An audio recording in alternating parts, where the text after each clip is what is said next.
Hi అండి. ఈ కింద నచ్చితే లైక్ చేసి సబ్స్క్రైబ్ చేసుకోవడం మర్చిపోవద్దు. చాలా మెల్లగా సారీ అంటే సరిపోతుందా? మరేం చేయను? ఆమె ఫేస్ మీద పడుతున్న గురుల్ని ఉఫ్ అంటూ ఊది ప్రతిసారి ఇలా వేసుకున్న షర్ట్ పాడు చేస్తుంటే ఎలానే? నేనంటే అంత పగేంటి నీకు?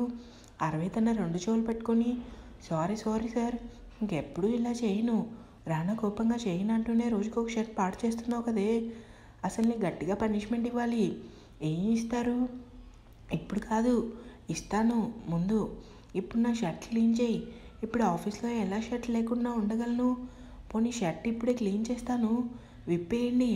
అసలు నా గురించి ఏమనుకుంటున్నావు? బాస్ అన్న రెస్పెక్ట్ కూడా లేదు నీకు. అరవై బాధగా ప్లీజ్, సైతానికి వచ్చే. చెప్పాను కదా అనుకోకుండా అలా జరిగింది అని. మీరంటే నాకు రెస్పెక్ట్ ఉంది, అందుకేనా పెరుగుతో అభిషేకం చేశావు? కాదు, తెలీదు సార్. ప్రతిసారి ఎందుకు మీ షర్ట్ నేను పాడు చేస్తాను అని రానా ఒడిలో గారాబం చేసింది. ఆమె అలా తన ఒడిలో గారాబం చేస్తుంటే రానాకి పిచ్చి హ్యాపీగా వచ్చేసింది. ఆమె నడుము దగ్గర ఉన్న చేతిని నెమ్మదిగా వదిలి, ఇంకోసారి ఇలానే షర్ట్ పాడు చేయి. ఈ డబ్బులతోనే నా ఇంట్లో షాపింగ్ మాల్ పెట్టుకుంటాను. ముందు పైకి నాకు ఏదోలా ఉంది. అరవి వెంటనే పైకి లేచి, ఏదోలా ఏంటి? రానా షర్ట్ బట్టను ఒక్కొక్కటిగా విప్పుతూ, ఏదోలా అంటే నీకు తెలియదా? నాకు ఎలా తెలుస్తుంది? ఇది మరీ బాగుంది అని గుట్కలు మింగుతూ వెనక్కి అడుగులు వేస్తుంటే రానా అరవిని చూస్తూ ముందుకు అడుగులు వేసి షర్ట్ విప్పి ఆమె భుజంపై వేసి ఎటు కదలకుండా గోడకు లాక్ చేసి, లోపల నిజంగానే ఏదోలా ఉంది. అతని కళ్ళలో చూడలేక సిగ్గుతో తలదించుకుంది. సార్, దూరం జరగండి. ఏమైంది దూరంగా జరగమంటున్నావు? మీరు ముందు షర్ట్ వేసుకోండి అని గట్టిగా కళ్ళు మూసుకుంది. రానా నవ్వుతూ మరింతగా ఆమె దగ్గరికి వచ్చి, ప్రియా, కళ్ళు తెరవకుండానే, ఇలానే కళ్ళు మూసుకొని ఉంటే నా షర్ట్ ఎవరు క్లీన్ చేస్తారు? వాష్రూమ్కి వెళ్ళి నా షర్ట్ క్లీన్ చేయి. ముందు మీరు దూరంగా జరగండి, అప్పుడు క్లీన్ చేస్తాను. నేను ఏం చేశానే? ప్రియ కోపంగా కళ్ళు తెరిచి, ఏం చేసావో నీకు తెలీదా అని నోరు మరింతగా తెరిచి, అదేంటి నువ్వు నాకు దగ్గరగా ఉండాలి కదా, ఎప్పుడు దూరంగా ఉన్నావు అని టేబుల్ అనుకుని రెండు చేతులు పట్టుకొని తన వైపే చూస్తున్న రానాని ఆశ్చర్యంగా అడిగింది. పోనీ దగ్గరికి రానా? ప్రియ కంగారుగా నీ షర్ట్ క్లీన్ చేసి వస్తాను, నీ డ్రెస్ కూడా క్లీన్ చేసుకునిరా. ఎందుకు? ఒకసారి హార్ట్ దగ్గర చూసుకో అని ఆమె కళ్ళల్లో కొంటిగా చూశాడు. ఆ చూపుకి అతను ముందు నిలబడలేక వెంటనే వాష్రూమ్కి వచ్చి మిర్రర్లో తాను చూసుకుంది. ఆమె హార్ట్ దగ్గర అక్కడక్కడ పెరుగుండటంతో ఇది ఎలా నా డ్రెస్కి అయింది అని ఆలోచిస్తూ రానా తనని మీదకి లాక్కోవటం గుర్తురాగానే, ఎంత తెలివి నీకు, సైతానికి బచ్చే, నీ షర్ట్ పాడు చేశానని నా డ్రెస్ పాడు చేసావా అనుకుంది. వెంటనే తన డ్రెస్ మీద పడిన పెరుగు వెంటనే తుడుచుకొని రానా షర్ట్ క్లీన్ చేసి ఒక పావుగంట తర్వాత బయటకు వచ్చి రానాని చూడగానే నోరు తెరిచేసింది. బ్లూ కలర్ షర్ట్ వేసుకొని ఆమె ఇచ్చిన ఫుడ్ తింటూ కాల్ మాట్లాడుతూ అరవై షర్ట్ని సోఫా మీద ఆరేసి రానా ముందు నించుని కోపంగా చూసింది. నా చేత షర్ట్ క్లీన్ చేయించి ఇంకో షర్ట్ ఎలా వేసుకున్నాడు? కాల్ కట్ చేసి రానా ఏంటా చూపు, చంపేస్తావా మనిషిని? షర్ట్ క్లీన్ చేయించి ఈ షర్ట్ ఎలా వేసుకున్నావు? నువ్వు ఇలాంటి పిచ్చి పనులు చేస్తావనే ముందుగానే నా పర్సనల్ రూమ్లో షర్ట్ ఎక్కువగానే పెట్టుకున్నా అని తన చేతిలో ఉన్న బాక్స్ ఆమె చేతిలో పెట్టి, తొందరగా తిను, మీటింగ్ ఉంది. మీరు కడుపు నిండా తిన్నారా? తిన్నానే బాబు, నువ్వు కూడా తిను అని వాటర్ తాగి ఆమె వైపు చూశాడు. ఏమైంది అలా చూస్తున్నావు? ఏం లేదు సార్ అని చేతిని తుడుచుకొని తన బ్యాగ్లో ఉన్న కచ్చి ఫుడ్లో పరుచుకొని స్పూన్ పక్కన పెట్టి చేత్తో అన్నం తింటూ రానా వైపు చూసింది. ఏమైంది అలా చూస్తున్నావు? నీకు కొంచెం శుభ్రం ఎక్కువ కదా. అరవి నవ్వి తినటం మొదలుపెట్టింది. రానా ఇంకా వర్క్లో మునిగిపోయాడు. అరవి భోజనం చేసి, సార్ మీటింగ్కి వెళ్దామా అని అరవి వైపు చూశాడు. ఏమైంది అలా ఉన్నావు? ఏం లేదు సార్, డ్రెస్కి వచ్చి పెరుగు వాసన వస్తుంది. అవునా అని వెంటనే పైకి లేచి పర్సనల్ రూమ్లో పర్ఫ్యూమ్ ఉంటుంది చూడు. సార్, ఏం పర్లేదు వెళ్ళు అని ఫోన్ వస్తే మళ్ళీ ఫోన్లో మునిగాడు. అరవి కొంచెం మొహమాటంగానే అతని పర్సనల్ రూమ్లో అడుగుపెట్టింది. రూమ్ అంతా ఎంత నీట్గా ఉంది. ఆశ్చర్యంగా రూమ్ని చూస్తూ మిర్రర్ దగ్గరికి వెళ్ళింది.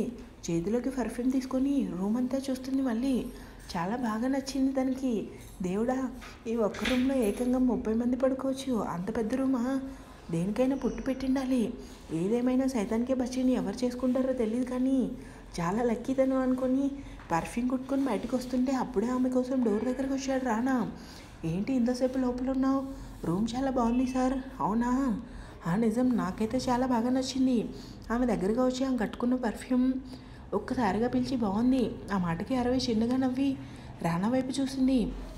నేను అన్నది పర్ఫ్యూమ్ నిన్ను కాదే, టైం అవుతుంది అని ఆమె చేతిని పట్టుకొని లాక్కుని పోయాడు.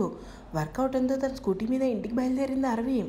ఇంతలో ఫోన్ రావడంతో స్కూటీ సైడ్ చేసి, హలో అమ్మ చెప్పు, ఏంటి టైం చూస్తే 7 అయింది ఇంకా ఇంటికి రాలేదు, దారిలో ఎవరితో అయినా గొడవ పడుతున్నావా? అబ్బా అమ్మ, స్కూటీ సార్ ఇంటి దగ్గర వదిలేశాను. ఆఫీస్ అవ్వగానే సార్ వాళ్ళ ఇంటి దగ్గర డ్రాప్ చేస్తే నేను స్కూటీ తీసుకొని ఇదిగో ఇప్పుడే ఇంటికి బయలుదేరాను. సరే తొందరగా రా. అమ్మ వచ్చేసాను. అక్క వచ్చేసిందా? వచ్చి చాలాసేపు అయింది, రాగానే గుడికి వెళ్ళింది, ఇంకా ఇంటికి రాలేదు. ఏంటో దాని పిచ్చి, ఉంటాను అని కాల్ కట్ చేసి స్కూటీ స్టార్ట్ చేసింది. ఎదురుగా ఒక కారు వచ్చి ఆగింది. కామ్గా కారు దిగి అరవి ఎదురుగా నించుని అమ్మ వైపే చూస్తున్నాడు పార్దు.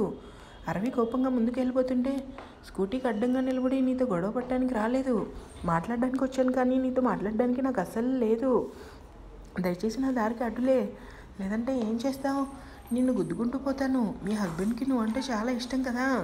అరవి కోపంగా పిచ్చిగా మాట్లాడుకు. హస్బెండ్ ఎవరు నాకు అలాంటి వాళ్ళు లేరు.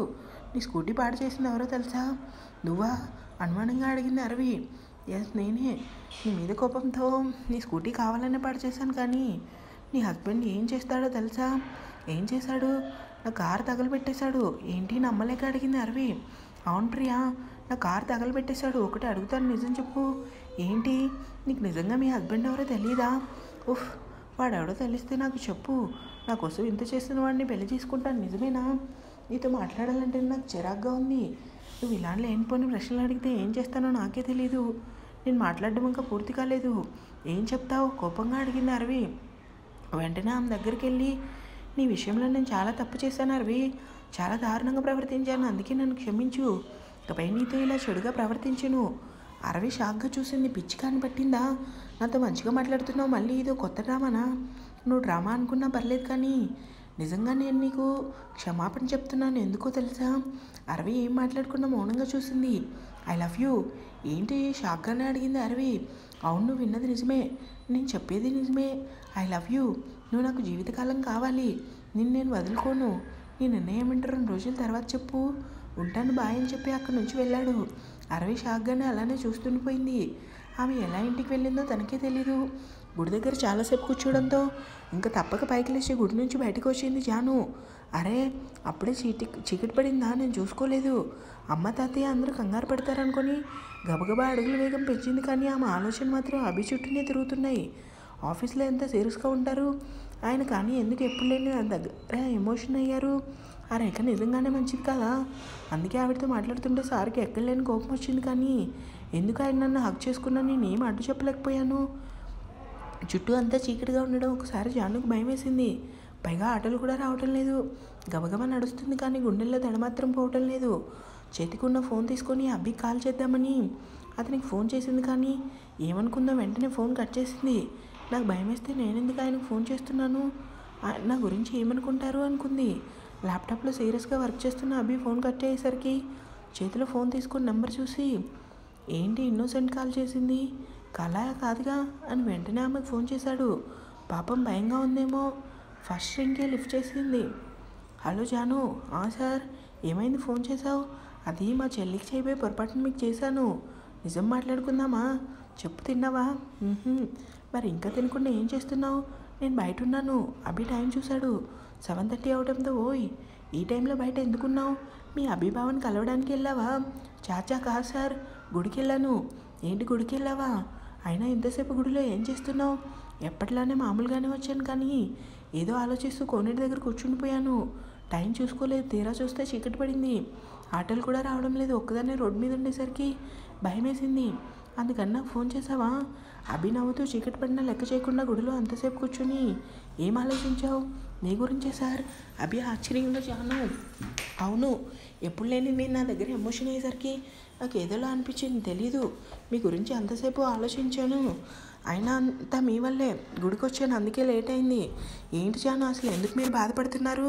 మీకు తెలుసా అసలు మీరు నన్ను హక్ చేసుకునేసరికి అని ఆమె ఏదో చెప్తుంటే అభి సడన్గా ఐ లవ్ యూ జాను. నడుస్తున్న ఆమె అడుగులు ఒక్కసారిగా ఆగాయి. ఆమె గుండె చాలా వేగంగా కొట్టుకుంది. ఇంకా ఉంది, కీప్ వాచింగ్.